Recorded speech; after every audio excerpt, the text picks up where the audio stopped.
Shalom Aleichem, selamat pagi, Boker Tov dalam bahasa Ibraninya ya. Ya, selamat pagi, selamat berjumpa kembali di tahun ini. Saya berterima kasih pertama-tama buat Pastor Jojo dan Ibu Heni Kristianus yang luar biasa sudah mengundang, memberikan kesempatan bagi saya kembali boleh bertemu dengan Bapak Ibu, teman-teman saudari, baik yang sudah pernah bertemu di tahun lalu maupun tahun ini, serta para pimpinan pelayan Tuhan, serta Pak Ian ya yang menjadi komando di Bible Study ini. Terima kasih ya, terima kasih Kak Resa dan semua tim. Kak Resa yang luar biasa, pujian penyembahan kita hari ini, saya merasakan betul hadirat Tuhan di tengah-tengah kita. Nah baik, langsung saja pada pagi hari ini Bapak Ibu serta saudara-saudaraku, kita akan sama-sama di dalam beberapa pertemuan kita di Bible Study akan mempelajari satu tema besar yang namanya dari Eden hingga Yerusalem baru. Ini merupakan studi metastori Alkitab dan aplikasinya tentang desain utama Tuhan Allah atas manusia. Metastori adalah sebuah narasi besar, kisah utama yang menggabungkan banyak kisah yang terangkai di dalam Alkitab yang mungkin kita sendiri melihat ada begitu banyak seperti puzzle yang bertebaran di sana-sini. Nah, sehingga harus semua digabungkan merangkai sebuah tema utama apa yang Tuhan ingin kita pahami dari Alkitab sebenarnya. Lewat studi bahasa asli, budaya, culture serta filsafatnya, budaya dan bicara geografi Alkitab serta bukti-bukti arkeologi, kita akan menemukan Tuhan sedang berbicara khusus tema yang luar biasa dalam kehidupan kita. Semua terangkai dalam yang namanya metastori dan rangkaian kisah utama tentang bagaimana Tuhan Allah ingin hadir di tengah umatnya. Namun karena umat manusia memberontak, Tuhan berusaha mengembalikan manusia supaya menjadi miliknya. Dan yang luar biasa, dalam usahanya itu Tuhan Allah mau selalu ada di tengah-tengah kita. Namun seringkali kita tidak menyadarinya di semua bidang kehidupan kita, di semua segi ruang waktu, ruang pikiran, ruang perasaan, ruang perbuatan kita Tuhan hadir. Nah itu yang luar biasa, Alkitab mengisahkan demikian dari Kejadian sampai Wahyu. Nah kita akan memulai hari ini dengan tema utama kita ini bagian pertama. Namun sebelumnya saya harus memberitahu, mendisklaimer ya, bahwa tulisan yang saya sajikan ini diambil dari berbagai sumber, termasuk penggalian dan kontemplasi eksplorasi saya pribadi tentang Alkitab dari berbagai bidang, dan hanya digunakan untuk pembelajaran terbatas dalam internal Bible Study kita ini. Sehingga tulisan dan presentasi saya ini adalah digunakan untuk keperluan pemberitaan firman Tuhan khusus di tengah-tengah kita. Jika digunakan di luar tujuan ini, maka saya maupun gereja penyelenggara dalam hal ini ICI tidak bertanggung jawab. Ya, tulisan presentasi ini masih akan diperkaya dan diperdalam dengan pemahaman atau tema lanjutan. Dengan adanya bukti-bukti baru yang terus sedang dicari di dalam bidang Alkitab, akan bisa melengkapi materi ini ke depannya. Sehingga pemahaman kebenarannya akan disajikan, kemudian hari akan bisa lebih bersifat komprehensif dan memberikan wawasan lebih luas lagi, menyeluruh lebih detail dan meliputi banyak hal lainnya. Oleh karena itu jangan pernah berhenti menjadi pembelajar Alkitab. Jadilah Bible Explorer. Ya, lewat bahasa asli, latar belakang budaya, bukti-bukti arkeologi serta landscape atau geografi bangsa Israel, kita akan menemukan, wow, Tuhan Allah luar biasa. Selanjutnya, Bapak Ibu, kita akan mulai pada pagi hari ini bagian pertama kita tentang pemahaman dasar motif kehadiran Allah di bumi ini. Alkitab merupakan wahyu ilahi yang menyajikan kepada kita rangkaian besar kisah yang terdiri dari begitu banyak kisah-kisah kecil yang mengkomunikasikan kebenaran absolut yang berasal langsung dari sumber otoritatif, yaitu Tuhan Allah sendiri. Alkitab mutlak, absolut kebenarannya. Apapun orang bilang, Alkitab begini-begini, Biar semua orang berkata demikian. Tapi yang saya tahu, Alkitab luar biasa, sudah terbukti ribuan tahun.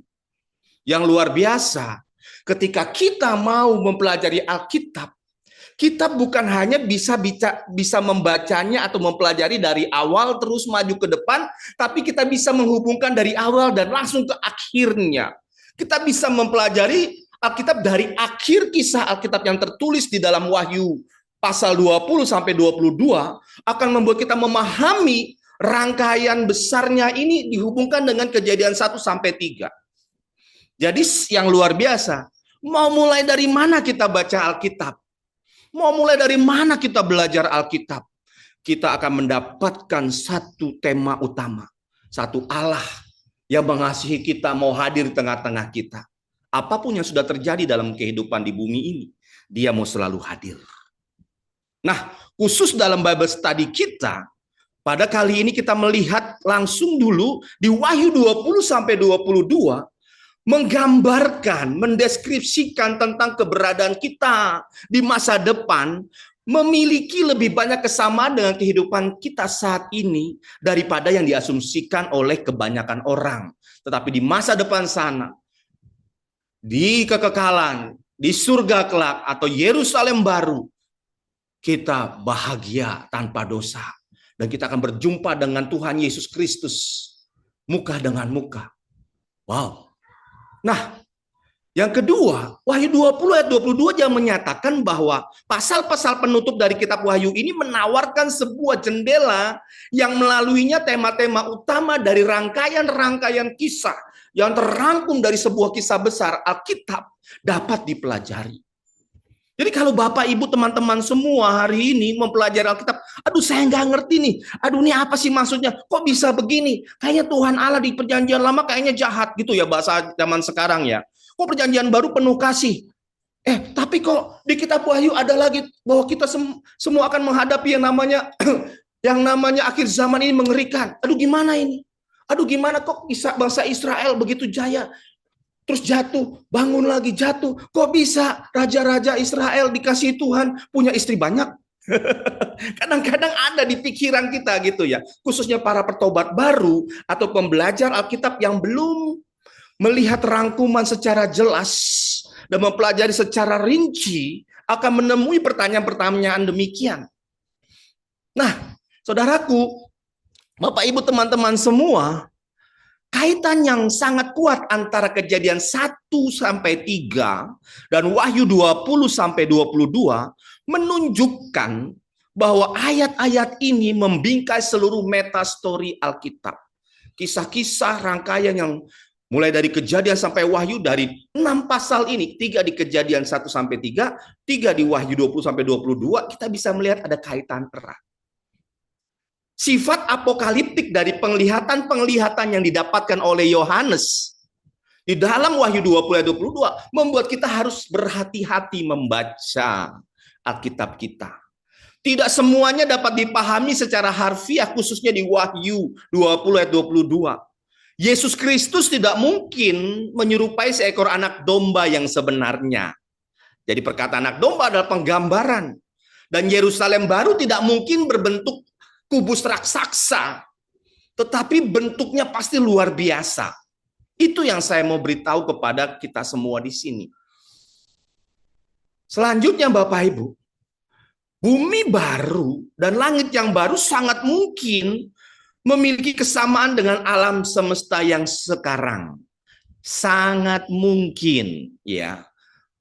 Di Wahyu 21 ayat 1 sampai 3 kita membaca dari versi terjemahan baru. Lalu aku melihat langit yang baru dan bumi yang baru. Sebab langit yang pertama dan bumi yang pertama telah berlalu dan laut pun tidak ada lagi. Dan aku melihat kota yang kudus, Yerusalem yang baru turun dari sorga, dari Allah yang berhias bagaikan pengantin perempuan yang berdandan untuk suaminya. Lihatlah, kemah Allah ada di tengah-tengah manusia.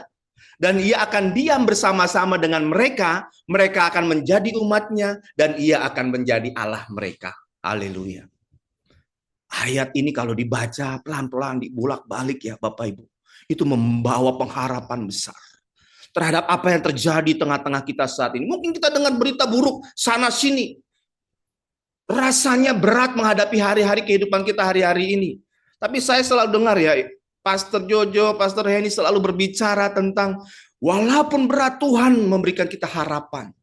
Atau kadang-kadang diberikan realita kehidupan dalam khotbah-khotbah mereka. Saya mengikuti dan saya melihat, wow, memang ini yang terjadi, kita harus kuat, tough di akhir zaman ini.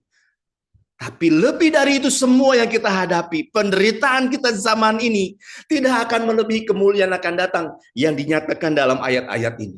Bapak Ibu, kalau Allah di tengah-tengah kita, apakah yang kita butuhkan lagi sebenarnya? Tidak ada.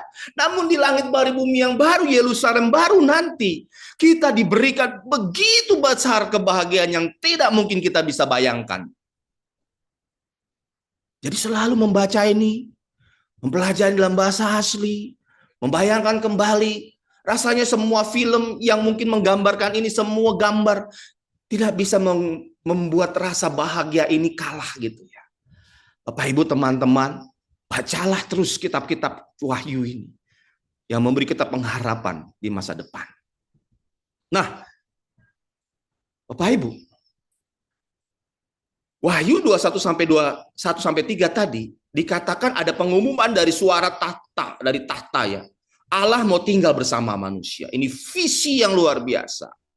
Allah akan tinggal bersama manusia di bumi baru dengan bentuk fisik yang bisa kita lihat. Saat ini dia berdiam bersama kita, namun bukan dalam bentuk fisik yang bisa kita lihat, selalu kadang-kadang muncul menunjukkan diri. Tetapi tidak selalu konsisten, terus-terus dan dalam waktu yang lama. Beberapa orang diberikan karunia untuk bertemu dengan Kristus langsung muka dengan muka. Tetapi itu pun hanya bentuk yang dia sendiri nikmati, yang orang lain tidak bisa lihat. Jadi banyak kesaksian pertemuan ilahi dengan Tuhan Yesus. Alkitab dimulai dengan gambaran yang serupa nih. Dari Wahyu 21, 1 sampai 3. Kitab Kejadian dibuka dengan menceritakan bagaimana Allah menciptakan bumi di mana ia menempatkan pasangan manusia Adam dan Hawa. Bumi pertama kita ini yang kita diami, dirancang untuk menjadi tempat ilahi. Dengar baik-baik Bapak Ibu. Tempat kita berada saat ini, bumi kita seluruhnya, seluruh ruangnya, daratan, lautan, udara, dirancang sebagai tempat tinggal ilahi. Dan tidak pernah berubah sampai sekarang. Di tengah Bapak Ibu, di kantor, di rumah, di gereja, di mall, di ojek, di motor, di mobil. Ini tempat kediaman Allah. Tempat ilahi, kudus. Oleh karena itu hati-hati kita bertindak. Karena Allah mau berdampingan dengan kita. Immanuel tadi pujian dinyanyikan oleh Karesa memimpin kita. Immanuel. Dia yang bersama kita, Allah. Wow. Saya kalau merenungkan ini begitu. Kadang-kadang kalau buat kesalahan rasanya aduh Tuhan. Kalau ada loh sebenarnya malu aku ini. Kalau sampai begini salah. Pikir salah, emosi salah, perbuatan salah. Aduh malu rasanya. Ratap tangis kayaknya udah gak bisa lagi menutupi rasa malu. Kalau udah bersatu Tuhan ampuni. Jadi kita gak bisa semena-mena hidup. Bapak Ibu perhatikan. Ini relevansi. Doktrin yang kita pelajari, teologi yang kita percayai harus bisa dibuktikan dalam kehidupan sehari-hari. Bukan cuma belajar Bible study, menuhin sampai berapa banyak kuota, berapa persen supaya bisa dapat sertifikat, selesai. Kita belajar ini untuk praktek. Bagaimana hidup benar berdampingan dengan Tuhan Allah kita, Tuhan Yesus Kristus. Nah, selanjutnya Bapak Ibu, namun rencana ilahi untuk bumi pertama ini segera terganggu ketika Adam dan Hawa. Karena ketidaktaatan mereka diusir dari hadirat Allah. Kejadian pasal 3. Kisah kompleks atau begitu banyak kisah yang rumit berikut-berikutnya. Berpusat bagaimana bumi sekali lagi dapat menjadi tempat tinggal bersama antara Allah dan manusia. Berulang kali manusia jatuh. Kain membunuh Habel. Selanjutnya manusia jahat di mata Allah. Sampai yang dilakukannya adalah jahat. Praktek-praktek kehidupan seks bebas. Manusia dengan manusia udah nggak mau peduli dengan jenis kelamin, gender, bahkan dengan hewan sudah dilakukan sejak zaman Nuh. Sehingga Tuhan Allah murka. Dan terjadi terus-menerus bersilih berganti sampai sekarang. Tapi yang luar biasa, Tuhan Allah kita itu mau tetap hadir bersama kita. Wow. Rasanya ini hal yang sebenarnya tidak boleh kita ambil secara begitu saja sepele ya Bapak Ibu teman-teman. Ini hal yang luar biasa, ajaib. Mujizat yang selalu kita temui setiap hari. Bukan hanya sepasti udara segar yang kuhirup. Bukan hanya berkat-berkat jasmani dan rohani. Bukan hanya pasangan dan anak-anak kita. Bukan hanya pekerjaan, pelayanan, apapun yang Dia beri.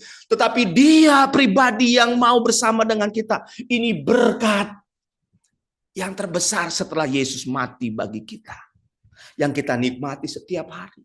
Mulai bangun tidur sampai tidur lagi. Sampai kita tidur pun dijagai oleh Dia. Selagi kita masih berada dalam kasih karunia-Nya. Wow. Jadi kalau hari ini kita punya masalah besar, kayaknya udah beban berat. Ingat, Allah ada di tengah-tengah kita.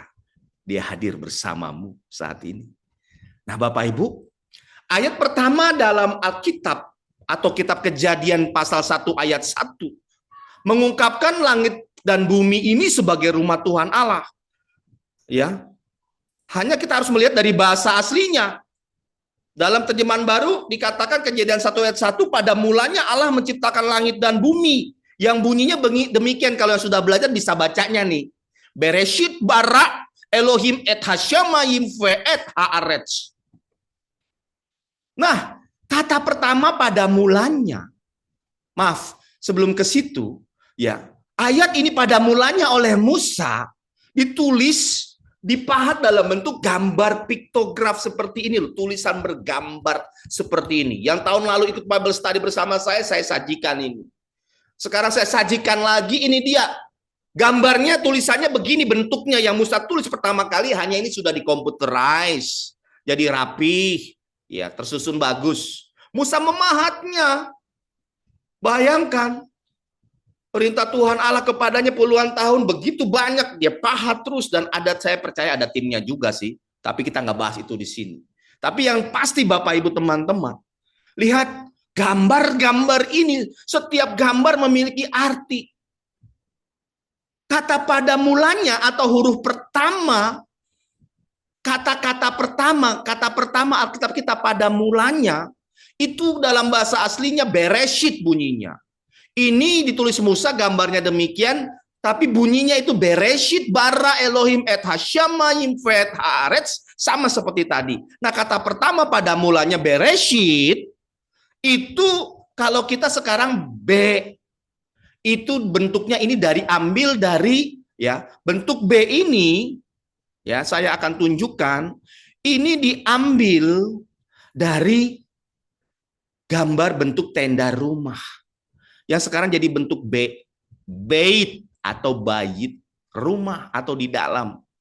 Lalu R-nya, R-nya, gambar kepala seorang pria, yang artinya pemimpin atau top, chief, kepala, ketua, pemimpin.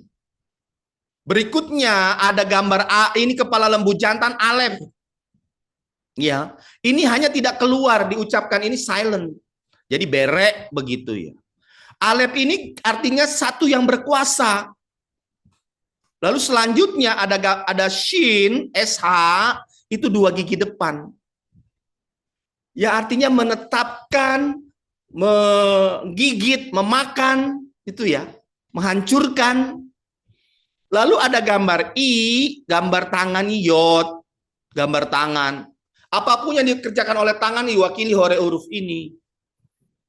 Lalu selanjutnya ada gambar Kalau kita mengenalnya sebagai salib, ini taf, tongkat bersilang sebagai lambang perjanjian.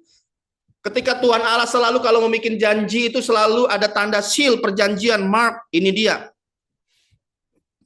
Atau signature juga bisa kalau zaman sekarang. Materai gitu ya. Tanda tangan juga bisa.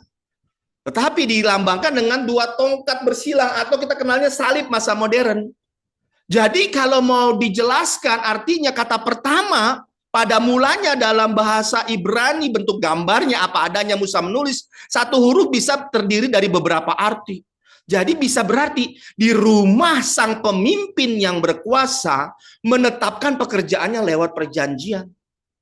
Tetapi bisa juga maknanya bagi kita bahwa di rumah sang pemimpin yang berkuasa menetapkan pekerjaannya yaitu disalib. Wow. Dari kata pertama, huruf-huruf awal Alkitab kita, Allah sudah mengungkapkan rahasia keselamatan di dalam Kristus. Ini salah satu Bible quote yang jelas karena dari gramatikal. Dan ada bukti arkeologinya.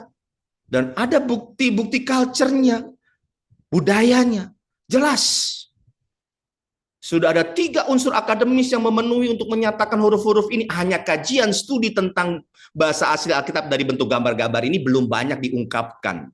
Karena baru 50 tahun ini, ya setelah penemuannya dibuat bentuk pembelajarannya. Nah, Bapak Ibu selanjutnya. Itu luar biasa ya. Jadi intinya apa? Sejak awal Tuhan Allah mau menjadikan langit dan bumi sebagai rumahnya. Langit bumi ini rumahnya. Dan langit bumi kita yang pertama ini, bumi kita ini dikatakan kitab Kejadian menyajikan bumi sebagai tempat pembangunan yang potensial. Wahyu menggambarkan sebuah kota yang sudah jadi, itu bedanya. Ya, bumi ketika diciptakan, lalu ada manusia ditempatkan Taman Eden, ini tempat potensial. Belum jadi sepenuhnya, harus nanti dibangun. Tuhan Allah menugaskan pertama Adam dan Hawa, selanjutnya seluruh manusia. Pada awalnya demikian desainnya. Selanjutnya kita harus membangun bumi ini menjadi tempat yang nyaman bagi kediaman pertama Allah. Maka yang dibangun diri kita, rohani kita dulu. Setelah itu baru membangun fisik. Harusnya demikian desain utamanya. Nah, kitab Wahyu dikatakan di Wahyu 20 menyatakan bahwa tempat kediaman kita sudah jadi turun dari surga. Yerusalem baru. Wow. Nah, kita akan melihat ketika bumi dijadikan, yang mendasari pembangunan bumi dan bahkan Yerusalem baru, kota Yerusalem baru, adalah harapan bahwa Allah akan berdiam di dalamnya. Berbagi fasilitas dengan orang-orang dari segala bangsa. Jadi karena kasihnya Allah, dia mau berbagi kepada kita. Nah, jadi bagi kita, khususnya yang baru belajar Alkitab, memahami Alkitab seperti bingung ya, bagaimana saya bisa tahu ini rangkaiannya, bicara apa sih sesungguhnya Alkitab ini, selain keselamatan yang saya pahami dalam Kristus, dan bagaimana saya harus hidup benar sehari-hari. Ada 7 poin kerangka dasar untuk memahami bagaimana motif kehadiran Allah di bumi. Alkitab membagi, sebenarnya bagian-bagian ini bisa dibagi 7. Yang pertama, kitab Kejadian sampai dengan paruh pertama kitab Keluaran. Yang kedua, di Alkitab kita, paruh kedua Keluaran. Kita akan membahas lebih detail nanti. Yang ketiga, pemukiman awal bangsa Israel di tanah Kanaan. Yang keempat, keruntuhan dan pembangunan kembali bait suci Yerusalem. Yang kelima, masa Kristus di muka bumi. Yang keenam, Pentakosta dan pimpinan Roh Kudus atas gereja. Yang ketujuh, langit baru dan bumi baru. Nah, ini yang dinyatakan oleh Alkitab. Dasar kerangka-kerangkanya ini, timelinenya ini dia, kehadiran Allah hadir di semua peristiwa ini. Jadi kalau kita mau melihat dengan jelas, maka ada 7 bagian dalam Alkitab kita yang luar biasa. Dikatakan 7 angka sempurna, ya. Bagi pemahaman Ibrani kuno, 7 itu angka completion, kelengkapan, komplit, selesai, penuh. Keren ya. Maka dibilang sempurna, banyak orang menyatakan demikian. Nah, sekarang saya jelaskan satu-satu. Mohon maaf kalau tulisan makin mengecil, ya. Di mana nanti Bapak Ibu harus menggali di rumah, mengulang kembali supaya lebih detail memahaminya. Bagian 1 kitab Kejadian mulai dari paruh pertama kitab dari kitab Kejadian sampai dengan paruh pertama kitab Keluaran. Pasal-pasal pembuka kitab Kejadian menuliskan bumi akan menjadi tempat kediaman Allah. Namun harapan ini dengan cepat hancur ketika Adam dan Hawa tidak menaati Allah dan diusir dari hadiratnya, keluar dari Taman Eden. Taman Eden lambang kehadiran Allah. Taman Eden lambang hadirat Allah. Taman Eden bait sucinya Allah awalnya dirancang demikian. Yang nanti itu potensial melebar. Di pertemuan berikut kita akan bahas itu secara detail. Sementara manusia terus hidup di bumi setelah dari Taman Eden, kehadiran Tuhan diasosiasikan dengan surga. Ya, oleh karena itu dalam bahasa Ibrani orang-orang Israel dulu memanggil Tuhan Allah itu Yod He Vav He, yang banyak populer sekarang Yahweh atau Yehova atau apapun. Mereka di Israel sekarang lebih populer dengan Adonai atau Hashem. Adonai Tuhanku, Hashem itu sang nama. Tapi dulu juga disebutnya sebagai sang surga, Hasyamayim. Jadi Tuhan di mana hadir dikatakan itu surga hadir. Maka selalu tokoh-tokoh Alkitab, umat pilihannya membangun mesbah ketika di mana Tuhan Allah hadir. Yakub bertemu dengan Tuhan Allah bermimpi di Betel, dia membangun mesbah. Abraham dimanapun bertemu dengan Tuhan Allah, dia bangun mesbah. Abraham, Ishak, Yakub dan seterusnya bangsa Israel. Karena mesbah melambangkan kehadiran Tuhan. Nah, kalau kehidupan kita ya dijadikan sebagai mesbah, maka kita adalah lambang kehadiran Tuhan. Nah, Bapak Ibu, kita akan lihat bahwa kehadiran Tuhan di bumi kadang-kadang turun untuk bertemu dengan orang-orang tertentu, walaupun pertemuan ini selalu relatif singkat dan terkadang tidak terduga.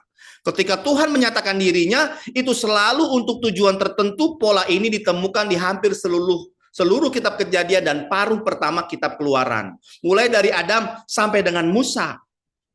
Ya, sebelum bangsa Israel keluar dari Mesir, pribadi-pribadi bertemu dengan Tuhan Allah dengan cara ajaib dan tidak terduga.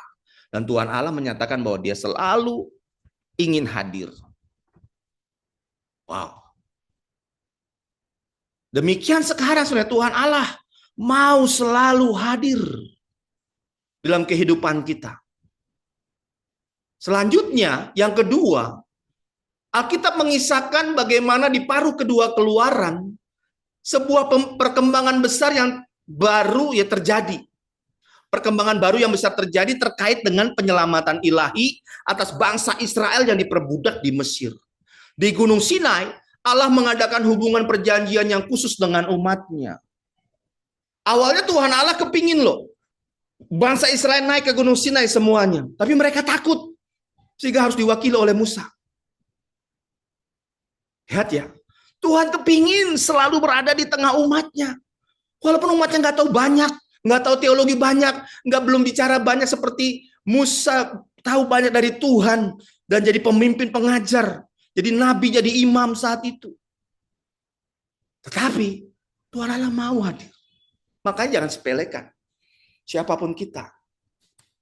Saya kadang-kadang masih mau melayani sekolah minggu. Saya dari tahun 97 guru sekolah minggu. Saya senang kalau kadang-kadang diundang sekalian sama anak-anak sekolah minggu dan anak remaja semua. Karena saya tahu di semua usia, di semua umat manusia, Tuhan Allah tuh mau hadir.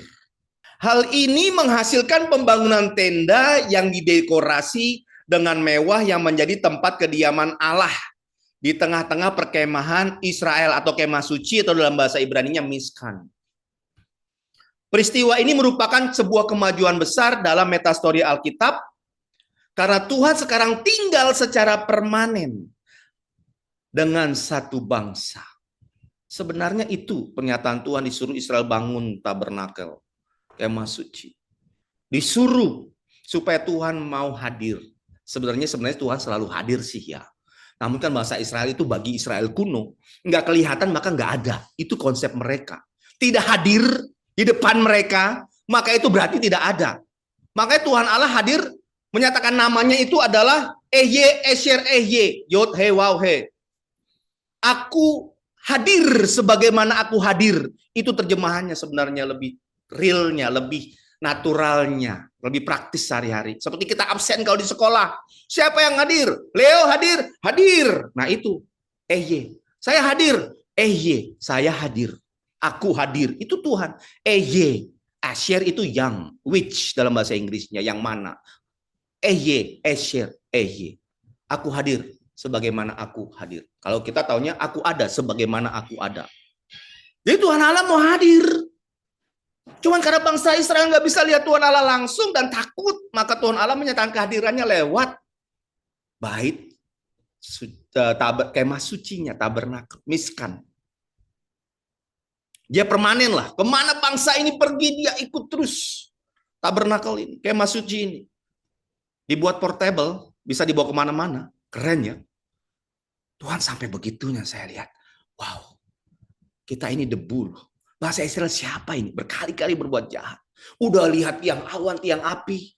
Udah dibukain itu laut merah. Lautnya beraum, mereka bisa lewat. Laut dibelah. Masih suka protes sama Tuhan. Dan gak berani ngomong langsung. Sampai mereka ngedumel ya. Nesu-nesu bahasa Jawanya. Marah kepada Musa. Sampai Tuhan, ini bangsa memang tegar tengkuk.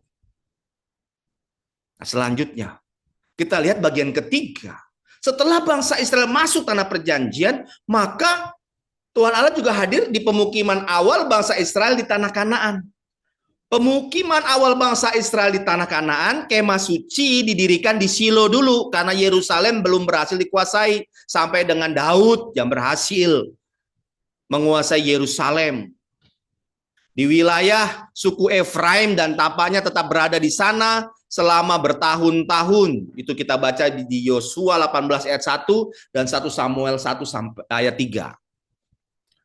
Pada waktunya menurut kitab Samuel, tempat kudus Shilo, ya, kemah suci di Shilo itu digantikan oleh bait suci yang baru yang dibangun di Yerusalem pada masa pemerintahan Salomo.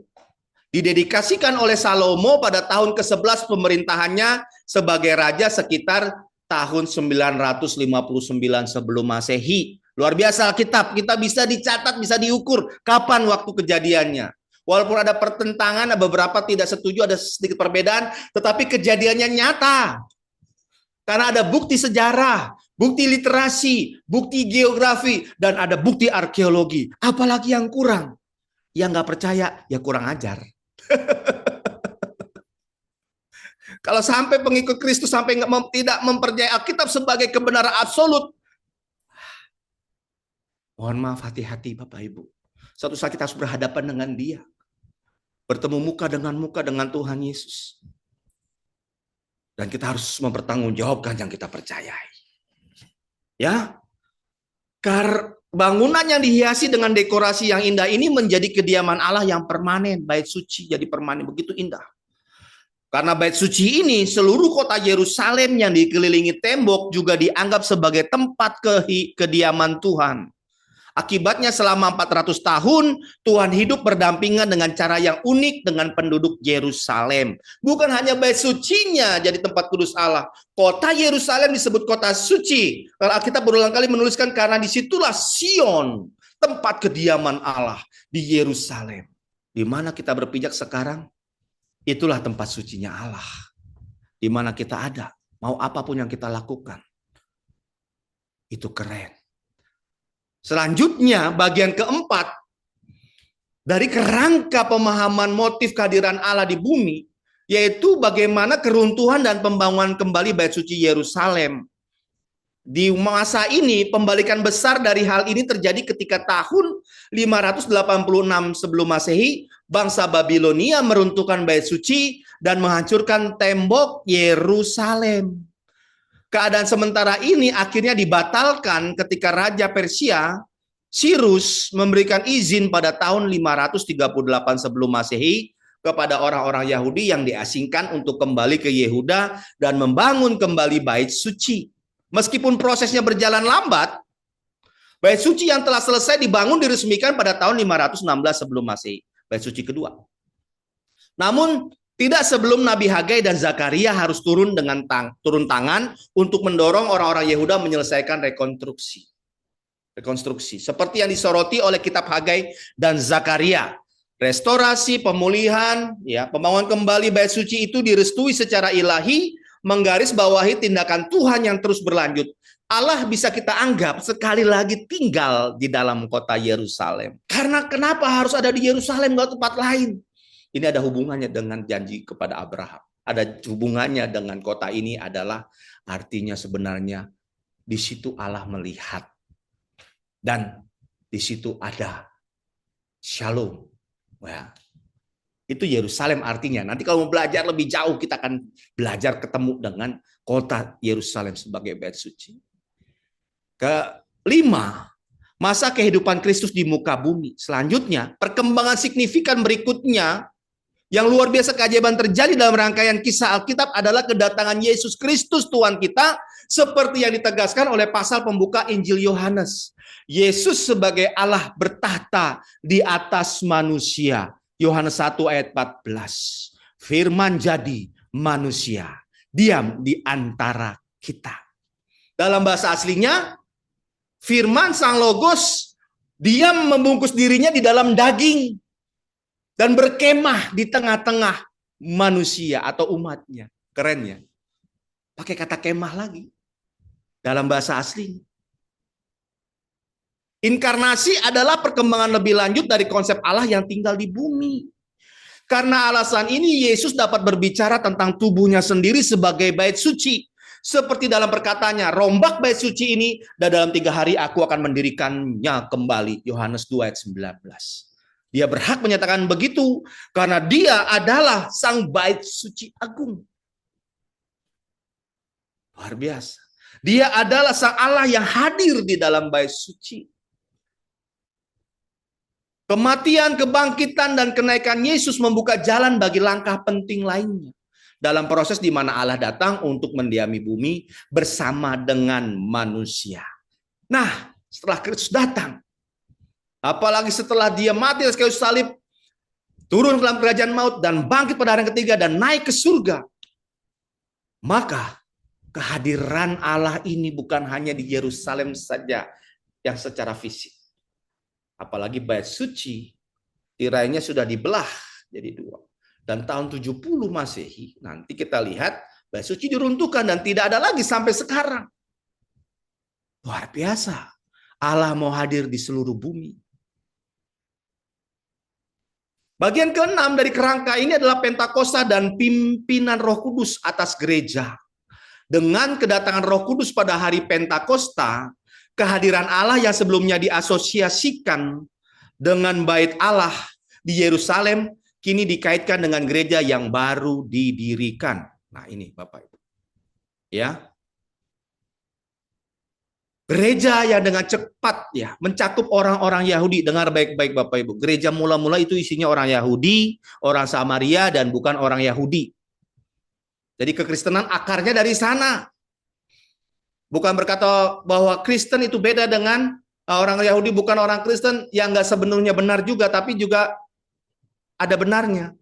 Tetapi bahwa akar kekristenan kita dari sana itu harus kita ingat baik-baik. Bapak Ibu, penting sekali kita belajar bahasa Ibrani, bahasa asli Alkitab. Mengapa? Apalagi zaman AI sekarang ya. Kita nggak pernah tahu kalau Alkitab kita tiba-tiba dirubah. Oh, kita kan punya Alkitab kita bahasa Indonesia semua terjemahan, Bapak Ibu. Bahasa aslinya itu yang absolut, yang 100% benar, mutlak, nggak ada salah. Terjemahan bisa salah. Ya. Bahasa asli bisa kita pelajari, kita akses saat ini. Sebelum jangan-jangan dihapus dari semua yang ada berhubungan dengan internet atau dirubah oleh tanda kutip, saya nggak tahu. Iblis memakai siapa? Apakah AI atau yang mana? Kita harus berjuang sekarang cepat-cepat. Cepat-cepat. Di jendela waktu yang singkat ini. Kita harus cepat. Dan harus tahu. Makanya saya rekap. Saya print Alkitab dalam bahasa aslinya. Biar tebal-tebal gitu ya. Bapak Ibu harus punya. Belajar supaya nggak salah nanti. Kan nggak ngerti Pak bahasa aslinya bagaimana? Belajar. Ya, di saya ada kursus-kursusnya dan bisa belajar juga di mana aja. Nah, Bapak Ibu, selanjutnya bertepatan dengan perkembangan baru ini, seperti yang dinubuatkan oleh Yesus, bait suci di Yerusalem dihancurkan oleh bangsa Romawi pada tahun 70 Masehi. Sementara gereja yang terus berkembang menggantikan bait suci Yerusalem sebagai tempat ibadah dan kediaman Allah di bumi. Kita ini loh, kita gereja, bait suci Allah, tempat kediaman Allah di bumi. Nah, selanjutnya, setelah kisah-kisah di perjanjian baru selanjutnya mengungkapkan akan pengharapannya akan datang adanya langit baru dan bumi yang baru, bagian ketujuh, bagian terakhir dari kerangka ini. Akan tiba saatnya ketika segala sesuatu yang jahat akan disingkirkan dari bumi.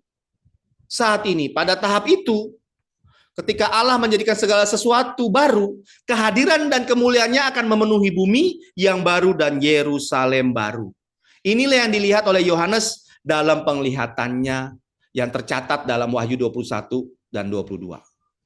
Dilengkap ya rangkaian ini. Melengkapi motif kehadiran Allah di bumi. Dia ingin berdiam di tengah-tengah kita. Dia ingin berdiam mau ngapain? Berkarya. Dia ingin apa? Dia ingin menyatakan kasihnya. Namun kita juga dituntut untuk mengasihi dia. Nah, sekarang kita lanjut. Deskripsi Yerusalem baru. Sebelum nanti 2 minggu lagi kita akan bahas tentang Taman Eden sebagai bait suci Allah. Kita lihat deskripsi Yerusalem baru dalam Wahyu 21 sampai 22 berisi fitur-fitur yang memiliki hubungan yang kuat dengan bait suci yang dibangun Salomo. Dimensi kota dan bahan-bahan yang menyusunnya begitu istimewa. Teksnya ini ya, Wahyu 21 ayat 15 sampai 18 terjemahan baru dan yang lain sebagainya. Nah, ini ya. Ini sampai dengan ayat 17. Dikatakan dan ia berkata-kata dengan aku, malaikat berkata-kata dengan Yohanes, mempunyai suatu tongkat pengukur dari emas untuk mengukur kota itu serta pintu-pintu gerbangnya dan temboknya. Kota itu bentuknya 4 persegi, panjangnya sama dengan lebarnya, dan ia mengukur kota itu dengan tongkat 12.000 stadia, panjangnya dan lebarnya dan tingginya sama. Lalu ia mengukur temboknya 144 hasta menurut ukuran manusia, yang adalah juga ukuran malaikat. Tembok itu terbuat dari permata yaspis, dan kota itu sendiri dari emas tulen bagaikan kaca murni. Ya, maaf ini sampai 18. Dikatakan bahwa Yerusalem baru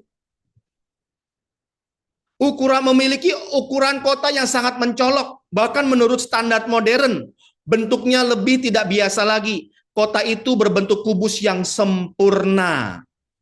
Ya, itu dia. Bayangkan kalau ada sebuah kota panjangnya 2.220 km. Itu dia. Lebarnya 2.220 km dan tingginya 2.220 km. Itu dari Pulau Jawa sampai mana ya? Sampai Kupang mungkin ya. Wow. Panjang, lebar, tinggi. Jadi ini sebenarnya simbolis Bapak Ibu teman-teman. Tapi menyatakan apa? Menyatakan bahwa kota ini sempurna, perfect, tanpa cacat celah.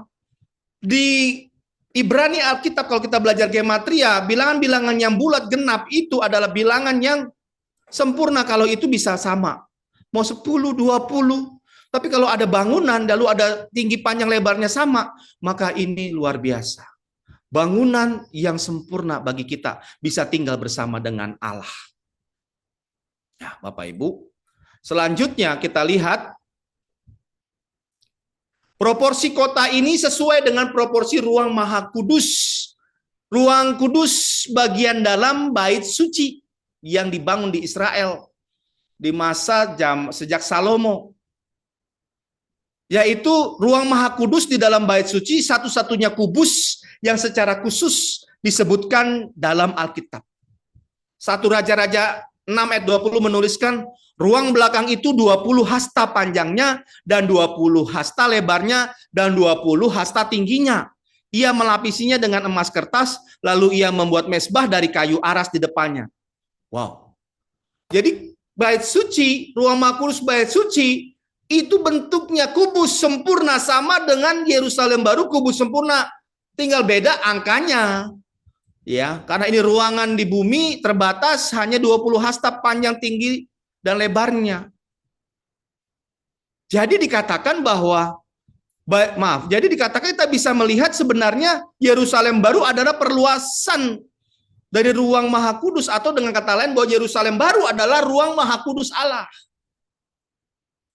Selanjutnya, Yerusalem baru juga menyerupai ruang Maha Kudus karena keduanya terbuat dari emas. Lihat ya, ayatnya sama. Sama-sama emas. Sebagai kubus emas, ruang Maha Kudus dan Yerusalem baru jelas terhubung. Emas bicara hal yang paling berharga yang bisa dimiliki oleh kita, manusia. Makanya kita harus menghargai kehadiran Allah. Itu yang paling berharga bagi kita. Kalau kita ya biasanya nggak berbohong. Pada saat kita berbohong pertama kali itu berapa kali rasanya dak-dikduk ya. Nggak nyaman. Karena kita takut Tuhan. Takut dosa. Tapi karena sudah dilakukan berulang kali sampai kita bohong jadi biasa, sampai nggak lagi bisa membedakan mana bohong, mana benar. Bapak Ibu, itu mengerikan loh sebenarnya. Itu keadaan mengerikan, di mana jelas Tuhan Allah sudah tidak hadir dalam kehidupan kita. Tapi aku percaya Yesus, tapi aku orang Kristen rajin ke gereja, kok bohong terus? Imanmu harus dibuktikan dengan perbuatan. Iman tanpa perbuatan mati. Yakobus 2 menyatakan demikian. Kata iman dalam bahasa Ibrani, dalam bahasa asli Alkitab, bukan sekedar percayaan, itu kata emuna. Artinya itu to steady atau to support, membuat steady, to support sampai membuat steady. Dukungan untuk membuat kokoh. Kalau kita beriman kepada Kristus, maka kita harus mendukung Kristus dengan seluruh pikiran, perasaan, dan tingkah laku kita. Sehingga kita jadi sama seperti Dia setiap hari. Itulah iman sesungguhnya, iman yang sejati. Nah, ingat baik-baik. Karena Allah berdiam di dalam kedua bangunan ini, kita dapat menyimpulkan bahwa seluruh Yerusalem baru adalah ruang Maha Kudus yang diperluas. Ya. Selanjutnya, Wahyu 21 ayat 22 berkata demikian dalam terjemahan baru.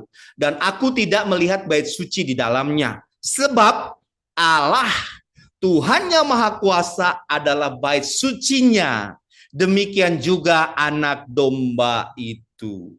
Ini bukan berarti Tuhan dan anak domba berbeda ya. Tuhan Yesus, anak domba yang adalah Allah, juga anak domba. Perkataan ini, kata demikian dalam bahasanya merujuk kepada terkonek, kaitan, sama, nggak ada pemisahan sebenarnya, ya. Jadi anak domba yaitu Kristus yang tak bercacat celah, anak domba anak domba yang tak bercacat celah yaitu Kristus adalah Tuhan Allah yang hadir di bait sucinya di Yerusalem baru nanti. Yerusalem baru digambarkan sebagai sebuah kota bait suci. Gambaran akhir zaman ini ya, memiliki makna khusus. Ketika kita mempertimbangkan apa yang dikatakan oleh seluruh rangkaian kisah di dalam Alkitab, dirangkum dengan sebuah tema besar tentang bumi sebagai tempat kediaman Allah. Ya. Dulu ada sebuah lagu tuh, ya. Tuhan hadir di bait sucinya, Tuhan ada di tatanya. Kami bawa korban pujian bagi Yesus buat kasihnya. Ku rasakan kehadirannya, ku dengar suara berseru. Anak domba yang dikorbankan, layak tuh terima pujian. Nyanyi haleluya, gitu ya. Wow. Kita ini bait sucinya, tempat kudusnya, gereja. Bapak Ibu, implikasi dari pembahasan pelajaran ini, kita menyadari, kita ini bait sucinya Allah. Tuhan berdiam di tengah kita. Tapi apakah kita menjadi bait suci yang layak bagi Dia? Itu pertanyaan besar yang setiap hari harus kita gumulkan. Tapi kan kita sudah diselamatkan dalam Kristus. Oh ya, kita sudah diselamatkan dalam Kristus. Tapi setiap hari kita harus melalui pengudusan. Dikuduskan, dimurnikan sampai tak bercacat celah. Sama seperti seorang anak yang dipungut dari mana. Seorang raja memungut anak di jalan. Dia menjadi anak, diangkat jadi anak raja, anak angkat. Dimasuk dalam istana. Itu setiap hari harus dibersihkan, diajarin cara hidup sebagai seorang anak raja. Karena anak di jalanan itu hidupnya sembarangan. Makan pakai tangan, ambil yang di jalan. Pegang kotoran di muka di mana sembarangan. Jadi anak raja udah nggak bisa hidup kita bersikapnya. Anak-anak itu harus bersikap beda. Tingkah lakunya, cara makan, memegang sendoknya beda dengan rakyat jelata. Berpakaiannya, pendidikannya, apalagi dilatih lagi juga dengan pertarungan, bisa ilmu bela diri supaya bisa menjadi panglima perang juga. Demikian kita di dalam Kristus, demikian gambarannya bahwa kita ketika diselamatkan, kita akan dididik, dikuduskan setiap hari, dipulihkan, dimurnikan sampai menjadi seperti Kristus. Sampai kita tak bercacat celah. Kita layak jadi warga kerajaan Allah. Jadi kita nggak bisa sembarangan hidup.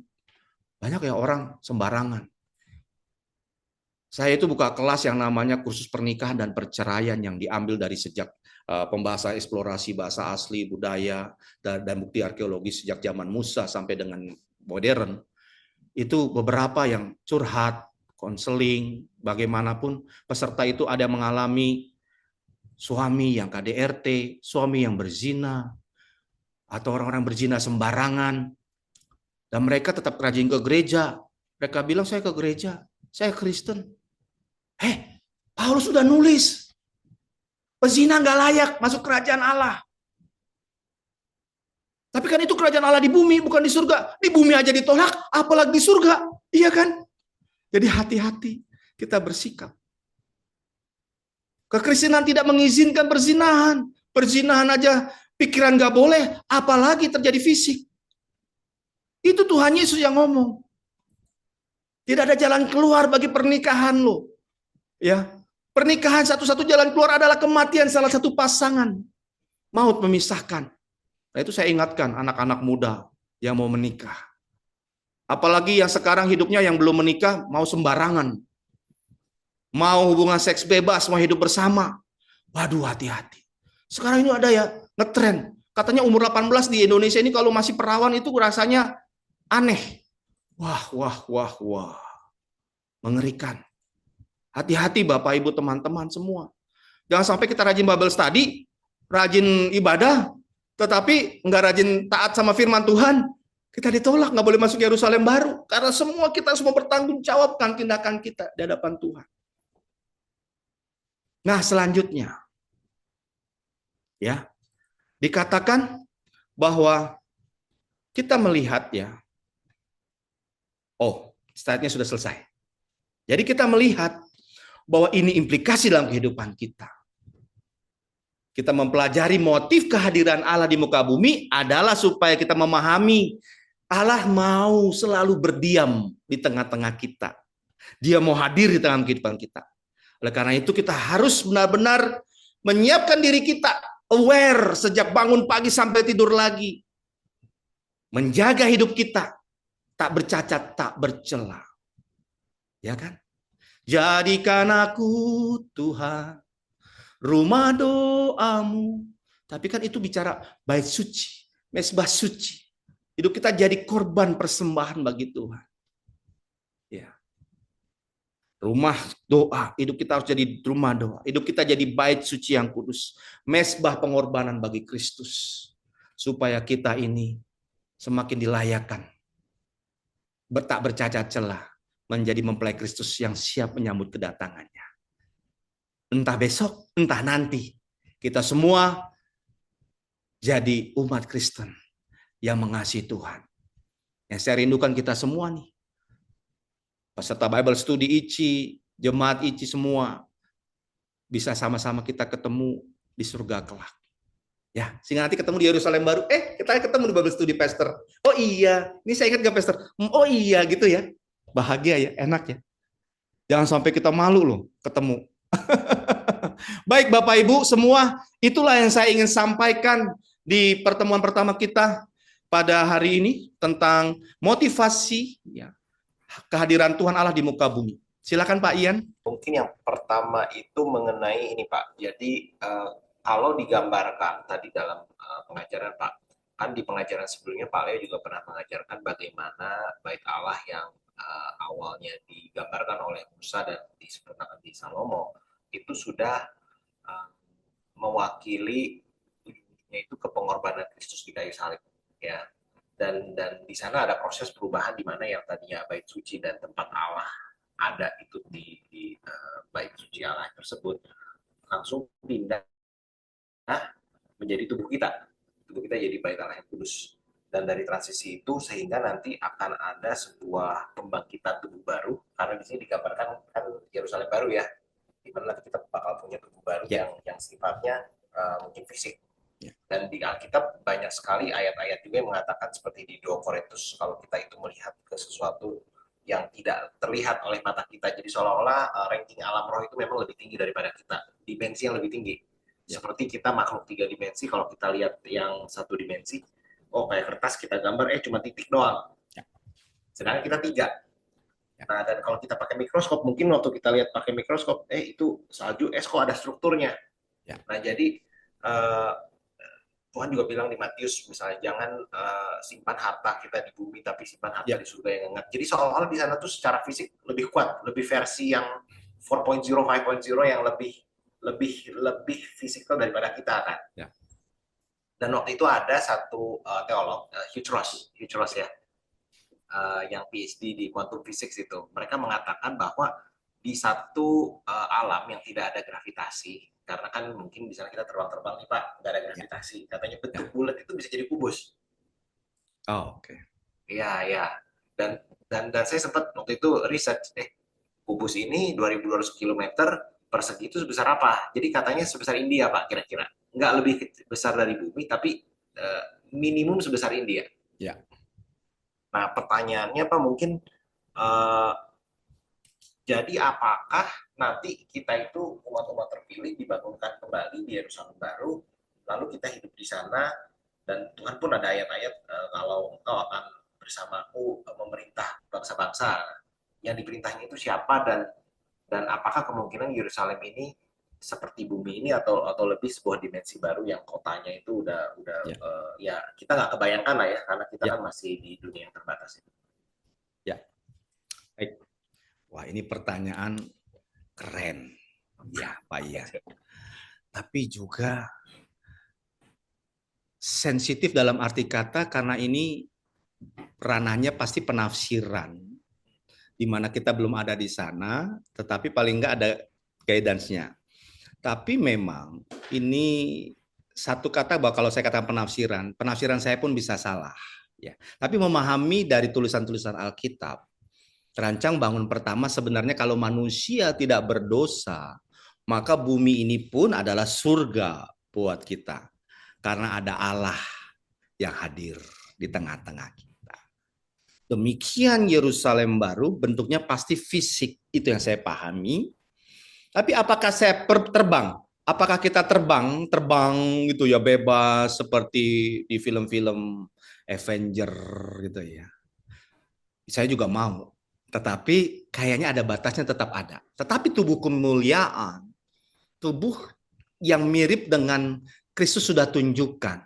Yang memang tidak terbatas ruang waktu, tetapi dia bisa makan. Tuhan Yesus makan bersama murid-muridnya loh. Sesudah bangkit, tubuh kebangkitan bisa makan. Makanya di surga itu juga kita bukan hanya menurut saya, pemahaman saya, mohon maaf. Kalau mungkin saya berbeda dengan pemahaman, di surga kita nanti memuji-muji Tuhan sepanjang waktu. Di surga nanti pakai baju putih. Terus terang saya bosan kalau cuma baju putih. Tapi kita nggak tahu. Itu melambangkan kekudusan yang sempurna. Ya. Tetapi yang pasti kita nggak ada lagi rasa duka cita karena dosa. Tangisan air mata karena dosa. Tetapi di surga di Wahyu 21 juga menuliskan, di 22 menuliskan bahwa di Yerusalem baru itu ada pohon-pohon yang bisa menyembuhkan. Kok ada yang sakit ya di surga?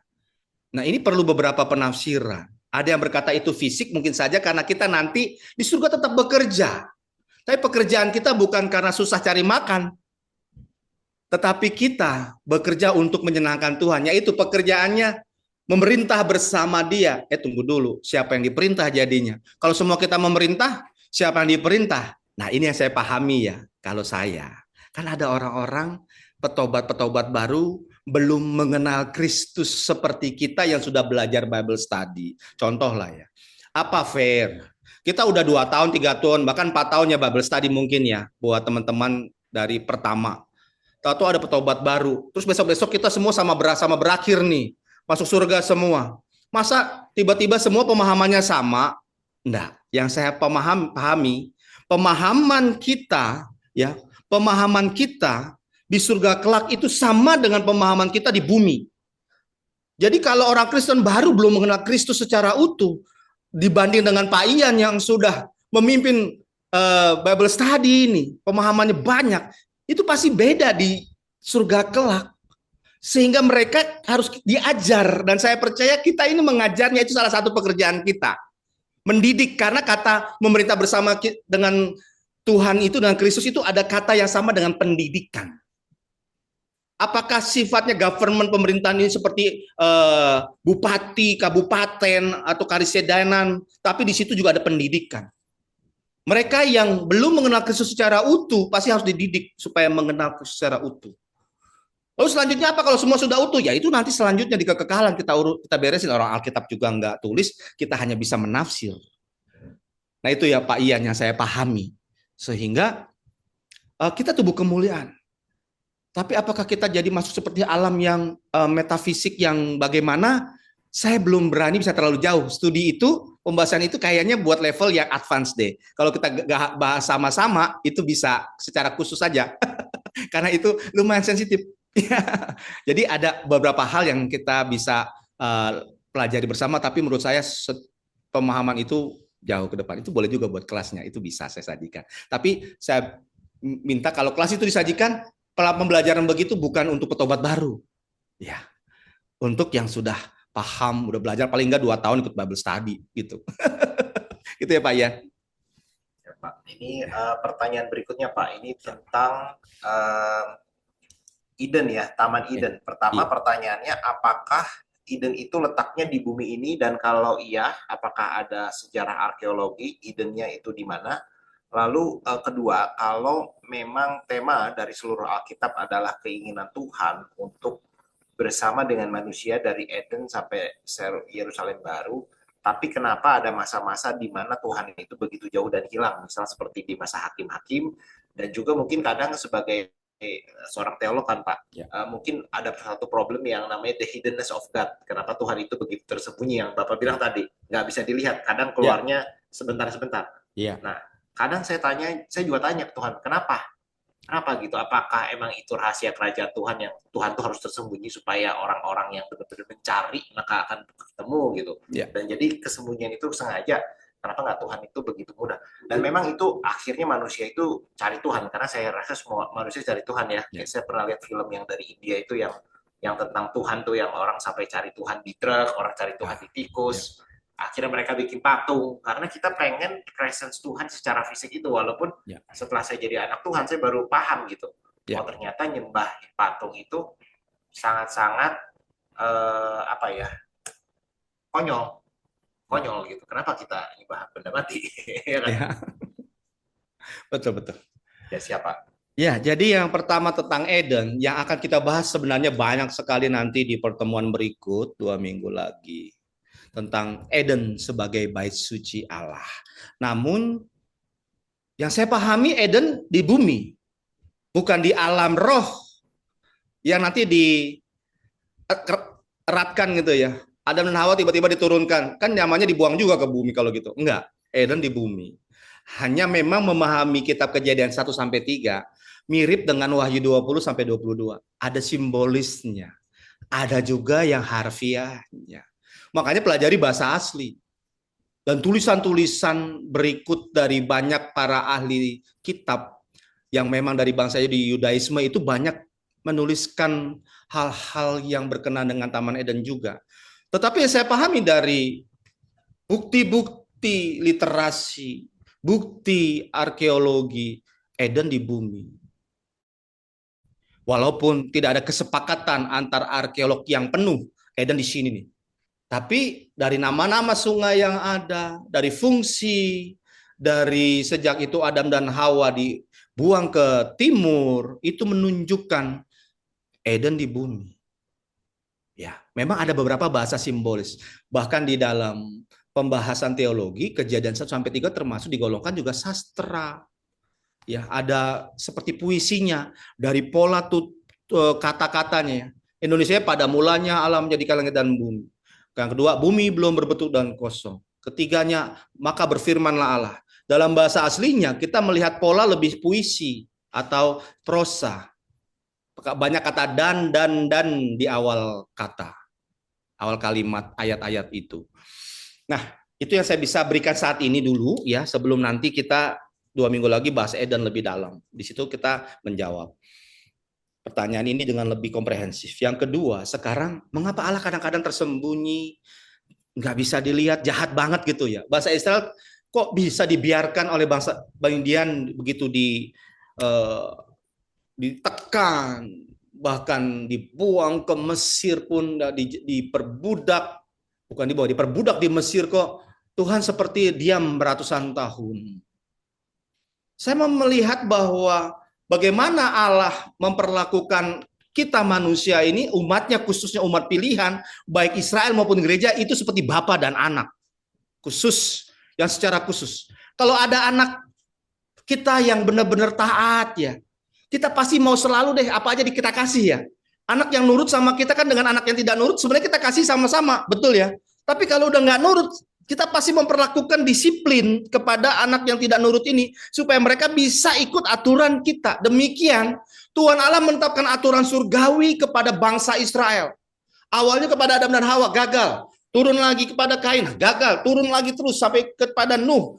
Manusia gagal, dihabisi manusia, Nuh dan keluarganya meneruskan cikal bakal manusia. Tuhan Allah terus mau mendampingi, tapi lagi-lagi manusia gagal. Sampai akhirnya tuh bangsa Israel dipilih. Proses pemilihan ini bukan karena Tuhan Allah sembarangan, tapi memang juga Tuhan tahu secara dimensi ilahi bahwa Israel adalah bangsa pilihan yang memang cocok untuk meneruskan rencana Dia. Itu dari sejak kejadian sudah dinyatakan.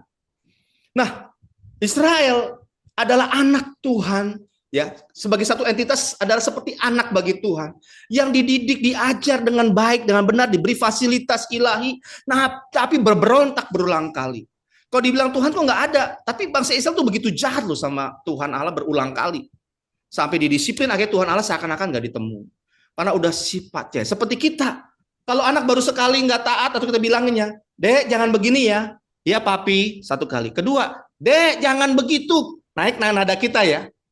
Kalau sesuatu yang membahayakan kita bisa teriak keras. Dek, no. Itu dari kecil. Supaya mereka belajar. Kalau masih nggak taat juga, disiplin. Saya kalau sampai anak nggak taat 3 kali saya beri tahu pemahaman, masih melanggar juga, saya ambil apa aja yang paling dia sukai. Dia misalnya ada jam-jam pegang handphone. Kalau ke anak saya itu nggak setiap sepanjang hari bisa pegang handphone, ada jam tertentu. Walaupun sudah SMA atau SMP, dua-duanya tetap ada jamnya. Kalau mereka melanggar, maka jam pegang handphone, jam kesukaan hobi mereka, saya ambil apa yang paling membahagiakan. Yang satu suka futsal. Saya bilang, kamu melanggar, besok nggak ada futsal. Kamu melanggar ini lagi, semester depan nggak ada futsal. Karena kita bapak, harus mendidik anak supaya jadi seperti yang desain kita, saya berpikir Tuhan inginkan dalam bagi kehidupan dia. Demikian Tuhan Allah terhadap bangsa Israel, Pak Ian. Dan yang bertanya, bahwa kadang-kadang Tuhan nggak bisa terlihat, karena Tuhan harus mengajar satu bangsa, bukan satu orang. Satu bangsa ini benar-benar susah dibilangin. Berulang kali. Sampai-sampai bahkan kita baca di perjanjian lama, mereka mempersembahkan anak perempuan mereka dibakar kepada dewa Moloch di lembah Hinnom. Makanya namanya Gai Hinnom, Gehenna, itu neraka. Itu lembah yang ada di Yerusalem. Anaknya sendiri ikut-ikutan loh dengan bangsa yang lain, dibakar, dipersembahkan dewa Moloch. Yang benar aja. Para Tuhan Allah, bait suci di situ padahal hadir di Yerusalem. Tetapi kita melihat berarti kalau sampai bangsa Israel begitu ditekan, diopres, bahkan diperbudak, atau seakan-akan Tuhan hidden, berarti mereka benar-benar sudah gelap sampai Tuhan harus disiplin dengan keras. Itu ya Pak Ian. Itu yang saya bisa pahami. Ya tentu ada rahasia ilahi lain. Mengapa keputusan diambil pada saat itu? Masa itu kadang bisa beda gitu ya. Di masa yang berbeda bisa beda. Nah, itu lebih dalam kita lihat nanti bahwa Tuhan memang pribadi yang ajaib, begitu misterius, namun juga bertanggung jawab terhadap konsep rencana keselamatan Dia terhadap semua manusia. Karena kalau Israel nggak diginikan, hilang rencana keselamatannya. Hilang lenyap Israel sebagai satu bangsa. Tapi kan ketika Israel berseru, mereka benar-benar udah Pak Ian bilang mereka sudah mau tobat, Tuhan hadir lagi gitu ya. Karena membutuhkan pertobatan yang sungguh-sungguh. Tuhan mau lihat pertobatan sungguh-sungguh. Gitu. Itu Pak Ian dari saya. Pertanyaan berikutnya, bagaimana dengan surga, Pak? Apakah jadi Yerusalem baru itu beda dengan surga yang sekarang sering disebutkan di khotbah-khotbah para pendeta? Lalu ada yang bilang aku dibawa ke tingkat ke-7 seperti Paulus, dan juga kan ada mungkin pendeta beberapa yang kalau khotbah pernah naik turun ke surga tuh. Apakah ada level-levelnya surga itu? Sedangkan di Yerusalem baru kan ini kelihatannya cuma satu. Atau itu beda? Nah, ini membahas ini sekali lagi pasti akan bersinggungan dengan doktrin-doktrin yang dipercaya. Oleh sebab itu, dengan saya rendah hati dan tidak mau menyinggung doktrin manapun, hanya berkata ini yang saya pahami. Saya pelajari bahwa kita ini manusia 3 dimensi, tubuh yang diberikan roh.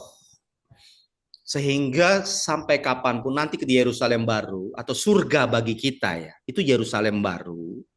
Kita kan diberikan tubuh kemuliaan, tubuh kebangkitan, tubuh kemuliaan, maka kita akan berada di dimensi yang tetap berbeda dengan malaikat yang alam roh, yang roh adanya. Malaikat adalah roh-roh yang melayani. Ya. Jadi sebenarnya kalau dikatakan surga punya tingkatan, ya jelas.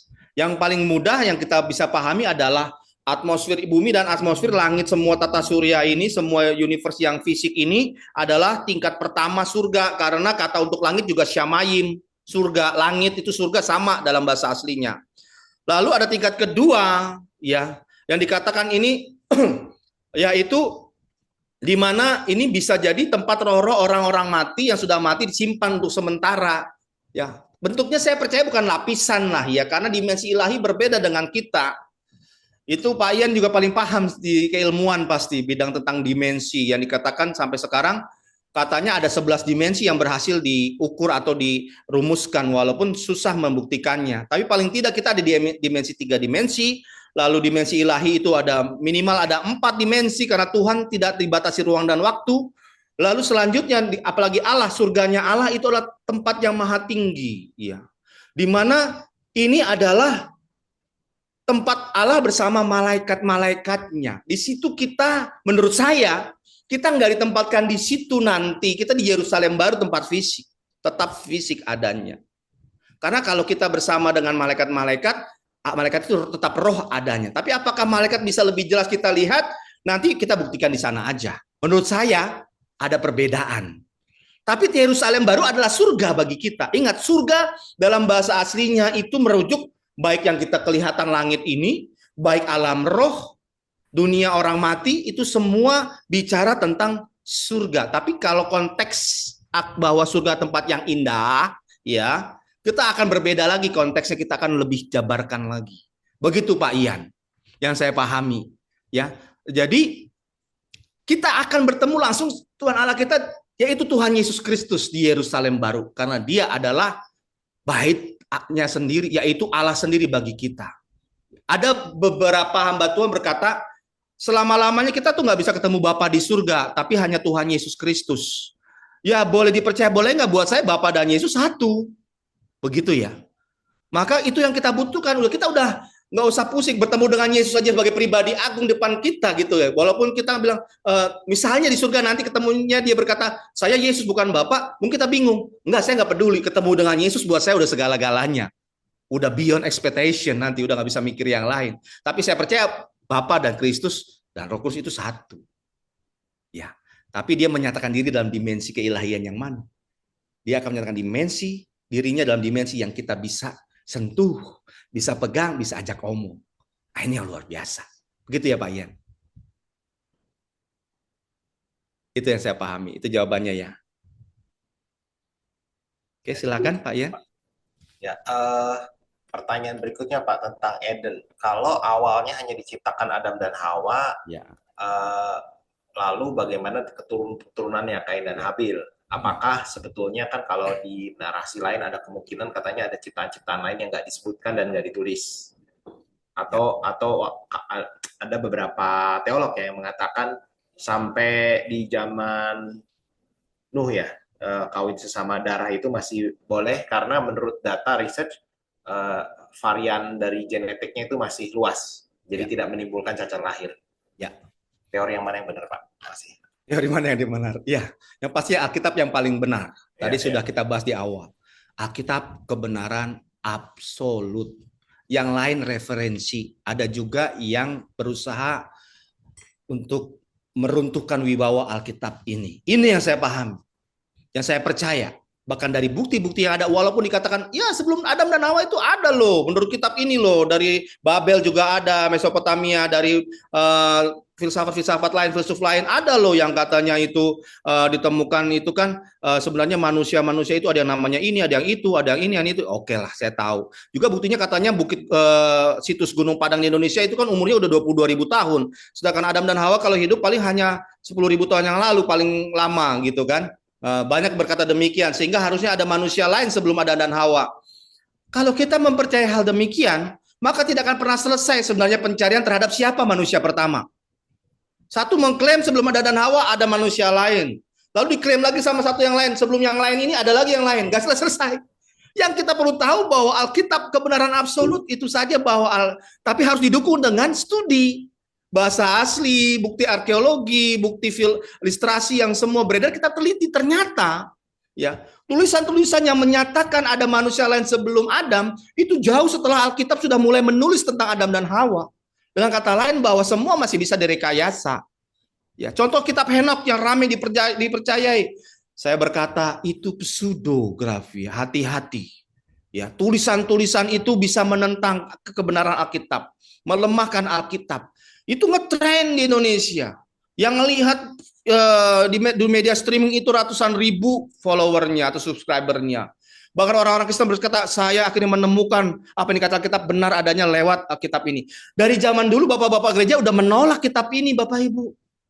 Orang-orang Yahudi sendiri, ahli-ahli Taurat menolak, orang-orang ahli Taurat menolak kitab ini. Hati-hati kita langsung percaya. Wong kita belum tahu bahasa asli, belum tahu literasi yang beredar di zaman-zaman bukti arkeologi, udah main percaya aja sama orang yang begini. Sama seperti yang menyatakan sebelum Adam dan Hawa pasti ada manusia lain. Ya, apapun lah. Nah, berikutnya. Sekarang, jadi bagaimana sekarang Adam ini, anak cucunya ini bertambah banyak, ya jelas. Harus menikah dengan saudara-saudaranya, karena di Alkitab menuliskan juga bahwa Hawa melahirkan lagi anak-anak yang lain. Adam dan Hawa punya anak-anak lain selain Kain, Habel, dan Set. Ada yang lain. Dan itu mereka masih memperbolehkan namanya pernikahan keluarga karena nggak ada manusia lain. Dan ingat, kemuliaan Allah itu dalam diri manusia belum terlalu cemar gitu ya. Sama seperti Pak Ian tadi katakan, metode tentang rusaknya genom karena faktor dosa. Ya, lihat mengapa di zaman Nuh Tuhan tidak meneruskan manusia selain Nuh dan keluarganya, karena manusia yang lain mengawinkan sembarangan, mau sejenis mau berjenis-jenis seperti yang sekarang diproklamasikan, diupayakan, yang benar aja. Makanya Tuhan nggak mau, karena nanti makin rusak manusia. Perilakunya jadi seperti binatang. Lihat sekarang manusia mau diikat kayak kucing, kayak anjing, jalan kayak anjing, kayak kucing. Jadi mau diperlakukan seperti itu, repot. Nah, sehingga Tuhan Allah meriset kembali lewat Adam, lewat Nuh. Nah, Nuh punya genom yang masih, karena dia taat kepada Tuhan Allah, DNA-nya masih lumayan lah ya, the best yang Tuhan pilih di antara manusia yang lain untuk meneruskan keturunan dari Sem, Ham, Yafet, dan anak istrinya, dan terus akhirnya secara keluarga mereka masih bisa kawin mengawinkan sampai mereka besar, sampai sekarang. Ada ahli yang menuliskan studi kalau menulis sejak Nuh berapa ribu tahun sekarang, ini punya anak ini, lalu sesuai dengan Alkitab mereka punya anak terus dengan sama kalau konstan, ternyata memang hasilnya bisa miliaran sampai sekarang. Ya, sangat logis. Kebanyakan kita yang protes, nggak mungkin sebanyak ini manusia cuma dari itu. Kita nggak pernah mau hitung. Hitung aja, gitu kan ya. Waktu di Menara Babel, itu paling nggak ada 70 keluarga masing-masing. Ada 70 bahasa. Keluarga Sem, keluarga Ham, keluarga Yafet, masing-masing pisah. Iya, bawa ribuan orang masing-masing. Lihat. Jadinya kalau dihitung dari situ saja, terus paling nggak satu orang punya dua anak terus. Padahal secara hitungan zaman dulu anak lebih dari dua kebanyakan ya. Nah terus berkembang dihitung-hitung dengan faktor semua lama-lama sampai sekarang bisa miliaran. Itu ada beberapa YouTube channel juga menyajikan demikian. Mungkinkah manusia bisa sebanyak ini hanya dari keturunan Adam atau dari Nuh? Ya, itu keren Pak, yang bisa juga itu disajikan buat anak-anak muda kita terutama ya. Supaya nggak gampang, nggak mungkin lah kita bener lah. Belum lihat bahasa asli, belum lihat literasi sumber penunjang, belum lihat bukti arkeologi kok udah enggak. Ya, itu dia. Ya, di dunia genetik mereka ada memanggil namanya if mitochondrial gene. Jadi itu semua manusia di bumi itu sharing satu genetik keibuan. Ibuan mitokondria. Ya, dan hanya satu Ya. DNA saja. Jadi kita semua share satu ibu ternyata. Ya, ya. Dan ini kan konfirmasi Alkitab yang luar biasa ya. Betul. Ya, betul. Itu mitokondria Hawa. Ya, saya ingat dulu pernah baca itu, Pak. Oke, Pak. Pertanyaan berikutnya, Pak. Ini mungkin dua pertanyaan terakhir, ya. Cuman yang ini penting, Pak. Sedikit keluar konteks dari pengajaran hari ini, tapi karena memang di Bible Study kita nggak seluruhnya senior, ada beberapa juga yang baru. Jadi mungkin pertanyaan ini masuk. Ini saya ingat Bapak pernah ajarin di tahun lalu, apa bedanya Allah, Tuhan, Adonai, dan Yahweh. Dan mungkin saya tambahin juga Yehova. Jadi mungkin Pak Leo bisa jelaskan secara singkat. Lalu kedua Pak, karena ini pertanyaannya berkaitan. Lalu kalau Tuhan itu Tritunggal, apakah Yesus dan Tuhan itu mengorbankan dirinya sendiri? Ya, terima kasih. Jadi ini dua pertanyaan yang nyambung. Yesus dan Tuhan mengorbankan dirinya sendiri. Yesus adalah Tuhan yang mengorbankan dirinya sendiri. Itu yang menjawab pertanyaan terakhir, itu pasti.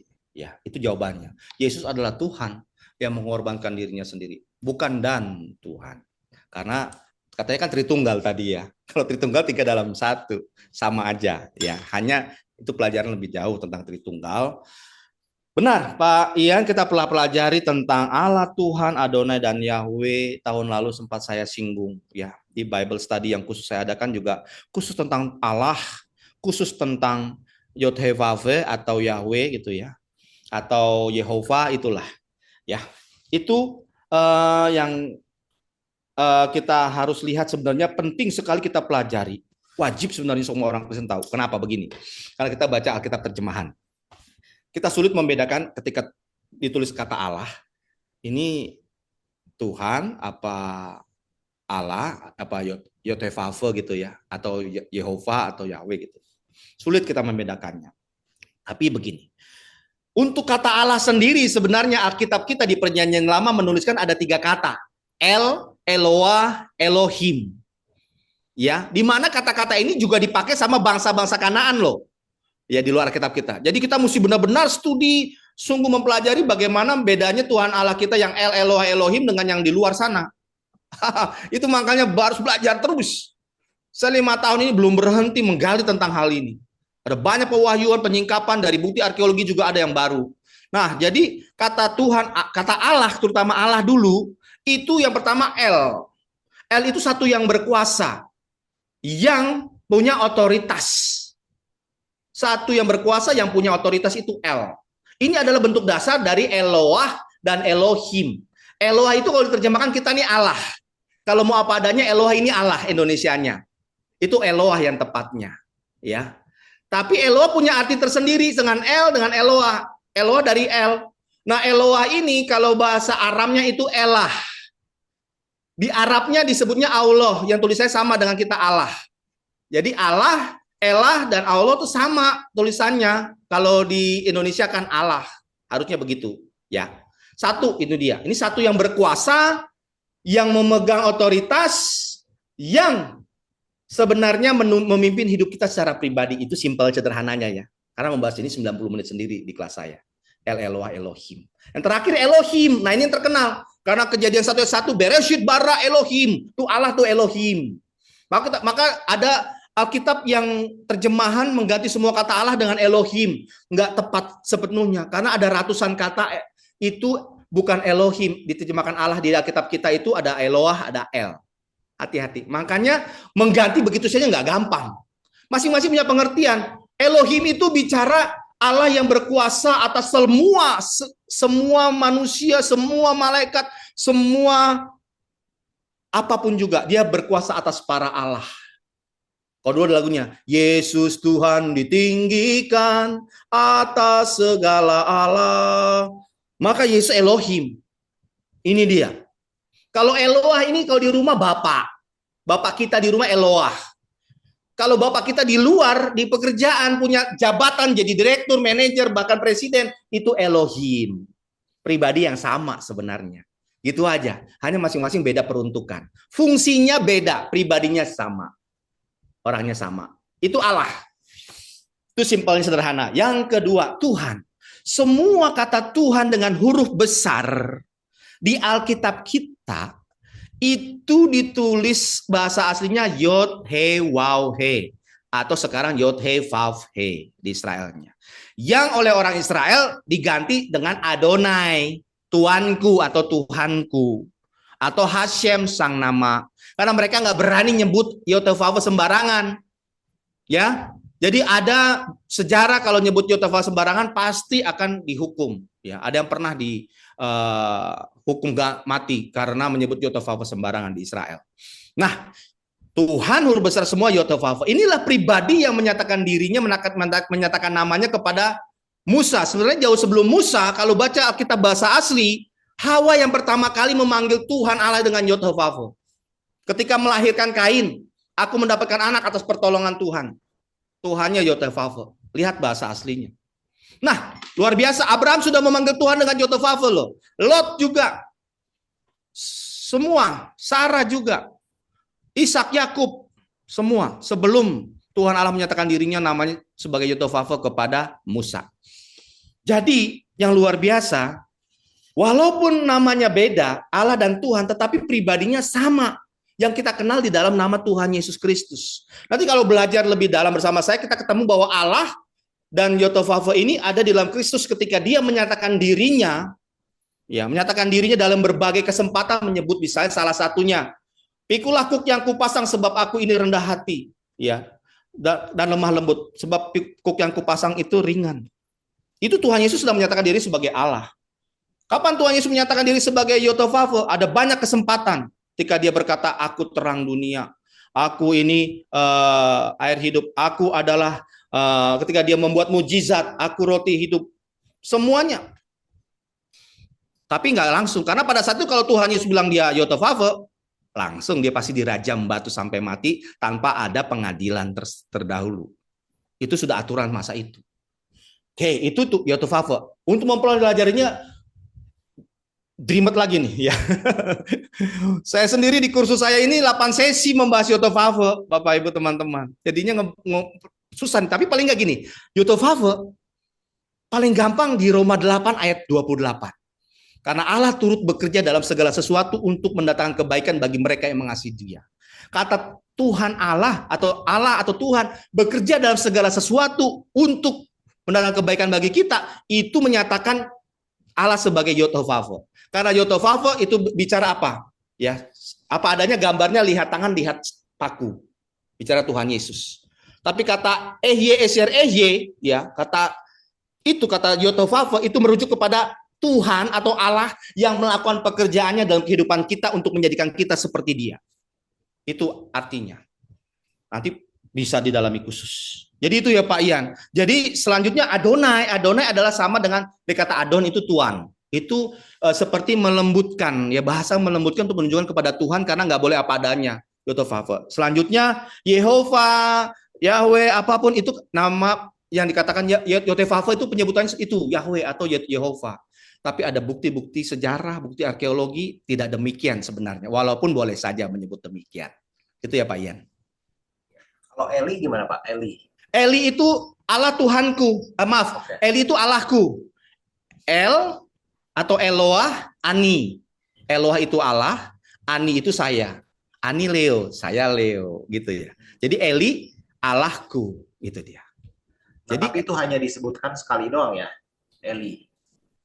Atau itu maaf, lebih personal? Kalau Eli itu panggilan lebih personal ya berarti. itu menyebut satu yang paling berkuasa sebagai uh, Tuhan, apa sebenarnya dirinya itu menyatakan Tuhan itu pribadi yang buat dia gitu, Allahku.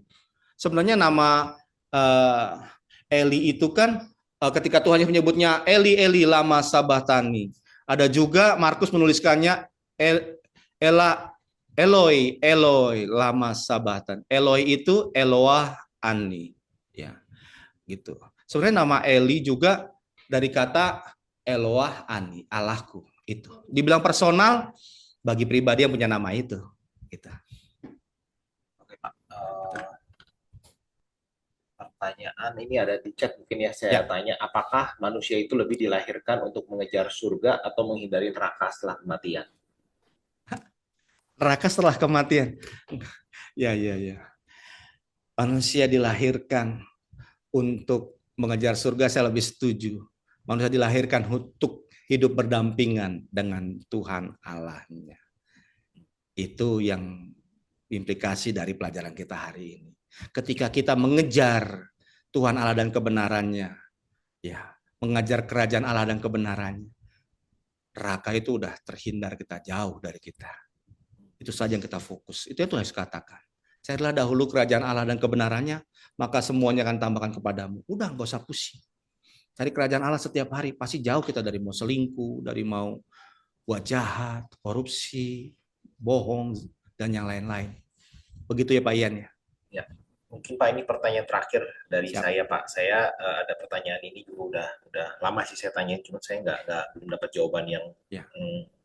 Jadi gini Pak, kalau kita itu kan sedang transisi nih di Alkitab ya dari mm, Taman Eden, Ya. lalu kita digambarkan Yerusalem baru Ya. dari kemah suci, Ya. tengah-tengah ada gereja yang Ya. yang digambarkan sebagai tempat hadirnya Roh Allah. Lalu dibilang setelah salib Kristus Roh Allah maka hadir di setiap hati kita. Tuhan Ya. memberikan seorang penolong Roh Kudus. Makanya Ya. Tuhan bilang tubuh kita itu bait Allah yang Ya. kudus. Nah, shifting dari pengertian ini makanya ada ujungnya tadi ada yang posting juga di Ibrani 12 ayat 14 Ya. betul. Sebab tanpa kekudusan seorang pun tidak dapat melihat Tuhan karena kita Ya. itu bait Allah yang sekarang. Ya. Nah, tapi apakah ketika kita sekarang bergereja, Pak, makanya kan ini mungkin pemandangan kenapa orang Protestan, Reform masih ada liturgi ya, tapi kalau Ya. orang GBI itu lebih sederhana lagi si Ya. prosesinya, cuman kelihatannya yang benar-benar itu cuma sakramen perjamuan kudus, dibuat lebih sunyi lah, pakai musik dan lain-lain. Tapi kalau kita lihat dari gereja yang sampai ada sekarang nih, karena banyak sekarang cukup populer Koptik Ortodoks, Ya. dan banyak romo-romonya tuh kadang juga sharing firman, Ya. dan kita melihat begitu kusyuk dan begitu prosedural, dan Ya. mungkin apa yang mereka lakukan itu tidak jauh dengan apa yang proses yang dilakukan di Bait Allah ketika saat itu mereka meniru lah mungkin atau Ya. mungkin itu juga diturunkan oleh para rasul Pak. Jadi pertanyaan saya apakah sekarang kita di gereja yang modern ini kalau datang cuman duduk dengar lagu happy happy dengar khotbah pulang, oh cuman terus kita cuma shalom doang gitu, wah itu apakah cukup? Atau sebenarnya kita sebagai gereja itu sudah terlalu melenceng jauh karena kan Bapak seorang yang pelajari bahasa kuno nih Pak. Jadi kan maksud tradisi itu begitu kental. Ya. Ya. Sedangkan kita lihat agama lain tradisinya di keep up loh. Ya. Di agama lain ya. Kalau boleh jujur, dan sekali lagi mohon maaf, bukan untuk menyinggung manapun, kita tidak akan pernah cukup kalau pasif. Pengenalan kita dengan Tuhan, yang seperti yang Paulus katakan, bahwa yang ku kehendaki mengenal dia dan kuasa kebangkitannya. Ya. Maka akan membutuhkan praktek seumur hidup sebenarnya untuk menggali, mencari Tuhan. dalam berbagai kehidupan. Tanpa kita meninggalkan tanggung jawab kita sebagai pencari nafkah, ya, merawat anak, mendidik anak, atau apapun. Saya juga membantu istri mengembangkan usahanya. Saya juga ada usaha sedikit-sedikit, tetapi saya cari waktu setiap hari untuk menggali firman Tuhan. Dan kalau boleh jujur, kalau di gereja datang hanya duduk diam dengar, saya sangat udah kurang banget sekarang untuk bisa menikmati, dalam arti kata, kalau saya tidak berperan aktif, pikiran saya ketika mendengar khotbah, saya akan mencari gali ayat di sini, lalu sini sampai saya menemukan untuk pribadi saya, ini Tuhan bicara ini, seperti yang gembala ataupun pendeta khotbahkan. Di mana saat ini saya lebih banyak diundangnya dibanding saya mendengarkannya gitu ya. Nah begitu. Jadi kalau kita lihat praktek gereja mula-mula yang Tuhan Allah bimbing lewat Roh Kudusnya adalah gereja mula-mula dalam pertemuan demi pertemuan, bertekun, pertama bertekun di dalam doa, dua bertekun dalam kasih saling berbagi, atau bertekun dalam pengajaran rasul-rasul. Ketiga hal ini tidak ada yang lebih besar lebih kurang. Doa, bertekun dalam pengajaran, dan berdoa. Berapa jam lamanya untuk berdoa? Berapa jam lamanya untuk bertekun dalam pengajaran? Berapa jam lamanya dalam untuk berbagi kasih? Tidak dituliskan, tapi mereka bisa berjam-jam. Ya, salah satu contoh, Etikus itu ngantuk dengar khotbah Paulus, dia duduk di jendela, jatuh lalu mati. Kenapa Etikus ngantuk? Sebenarnya Paulus saat itu dalam bahasa aslinya sedang berkhotbah bukan satu arah. Bukan, itu adalah kata yang dipakai berdiskusi, dialog. Ya, bukan didak yang ngajar satu arah, tapi dialog. Kebiasaan para rabi saat itu untuk mengajar, dia duduk di tengah-tengah lalu berdialog. Itu yang Tuhan Yesus lakukan ketika dia di Nazaret, membuka gulungan kitab Yesaya, membacanya, lalu kembali duduk di tengah-tengah umat, dan dia mengajar di sinagog itu, tanya jawab di tengah-tengah, dialog. Ini yang penting sebenarnya, yang hilang dari kebiasaan gereja saat ini, berdialog. Seperti Bible study ini, kalau kita bisa, ya walaupun dibatasi berapa jam, kalau bisa sering-sering bagus, bisa berdialog dengan tanya jawab. Lebih bagus lagi, saya senang kalau di kelas-kelas saya berikan selalu waktu minimal 30 menit sampai 1 jam, kita dialog, tanya sini langsung. Karena makanya kelas-kelas saya nggak pernah banyak, nggak pernah rame, sengaja. Ya, biar cuma saya lebih senang 10 orang supaya saya bisa dialog. Karena dengan dialog orang lebih, akhirnya tanya jawab, orang lebih cepat cerdas lah secara rohaninya gitu ya. Itu ya Pak Ian. Sebenarnya bicara liturgi, walaupun orang bilang itu zaman dulu ya di Protestan ada liturgi, kita nggak ada. Oh, siapa bilang? Semua gereja apapun punya liturginya. Orang karismatik Pentakosta liturginya itu nyanyi, cuman gaya musiknya, gaya metode nyanyinya beda. Itu aja, sesuai dengan perkembangan zaman ataupun yang mereka inginkan. Saya tahu semua gereja punya liturgi. Ya, semua gereja punya pembagian pembahasan firman Tuhan. Cuman saya sangat menyarankan sebenarnya, kalau bisa porsi kebenaran firman Tuhan tuh harus diperluas supaya kita mau menggali. Saya itu bisa 3 jam minimal sehari untuk gali firman, minimal. Rata-rata 5 jam, saya kadang-kadang udah gak ukur lagi deh. Biar begadang-begadang, karena ada satu hal yang saya terus pengen cari terus. Walaupun sudah tahu, tapi pengen terus. Karena ini yang membuat kita ini memahami, oh Tuhan mau ini ya. Gitu Pak Ian, yang saya pahami, mohon maaf sekali lagi.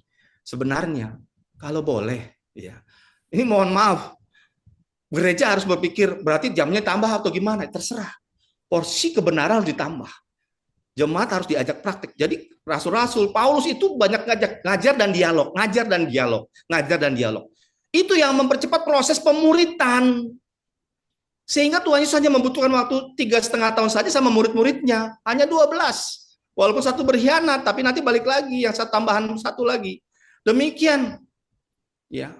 Jadi begitu Pak Ian, menurut saya, kalau kita mau mencerdaskan umat, ingat, walaupun di gereja itu yang sekolah teologi sedikit, atau yang belajar Bible study kayak kita ini ya, kita 153, 200 lah anggap, dari ribuan jemaat. Tapi kewajiban untuk mengenal Kristus secara utuh supaya tak bercacat celah, jadi mempelai Kristus tak bercacat celah, dewasa rohani, semuanya wajib. Saya percaya, nanti Tuhan bukan tanya apa yang kamu lakukan. Dalam pertanyaan Tuhan apa yang kamu lakukan di bumi, termasuk kamu pelajari apa? Udah bisa kamu bertanggung jawab nggak? Pelajaran yang kamu pelajari itu benar apa salah? Karena ada orang-orang Kristen yang nyasar akhirnya. Tidak mempercayai Kristus sebagai Tuhan, pindah agama, dan lain sebagainya. Kamu berhasil tanggung jawaban nggak? Khotbahmu bisa nggak kamu tanggung jawabkan gitu ya? Kan banyak ngetrit. Maaf ya. Satu contoh ya. Kita ini selalu baca kitab terjemahan kebanyakan, nggak lihat bahasa asli. Contoh, Amsal 10 ayat 22. Ya. Berkat Tuhanlah yang berkat Tuhanlah yang menjadikan kaya, susah payah tidak menambahinya. Akhirnya ditafsirkan apa? Dikhotbahkan apa? Nggak usah capek-capek kerja. Berkat dari Tuhan kok. Salah, bahasa asli tertulis apa? Berkat dari Tuhan yang membuat kita kaya, tidak akan ditambahkan kesusahan di atasnya. Artinya apa? Uang yang kita dapat, rezeki yang kita dapat dengan cara yang halal, yang benar di dalam Tuhan, tidak nipu, tidak curi, tidak korup, itu Tuhan tidak buat nanti ada kesusahan di atasnya. Lihat koruptor sekarang. Dulu enak-enak dapat uang berapa miliar, berapa triliun. Sekarang di penjara. Kalau kita nipu uang, berbohong sama teman dari hasil hutang, nggak mau bayar, nanti Tuhan tambahin kesusahan loh sama kita. Diambil bagian kita. Begitu ya Pak Ian ya. Itu contoh sepele. Tapi itu ngetren khotbah di mana-mana. Orang jadi nafsunya, akhirnya orang Kristen banyak yang malas gara-gara dengar khotbah itu. Nggak usah capek-capek kerja. Berkat Tuhan jadikan kita kaya kok. Salah, bahasa aslinya nggak ngomong gitu kok. Ada banyak loh Bapak Ibu. Ayat-ayat, bahkan ratusan. Yang terjemahannya itu melenceng ke sana ke sini. Pertanyaannya, beranikah Anda untuk menggalinya? Demikian Pak Ian.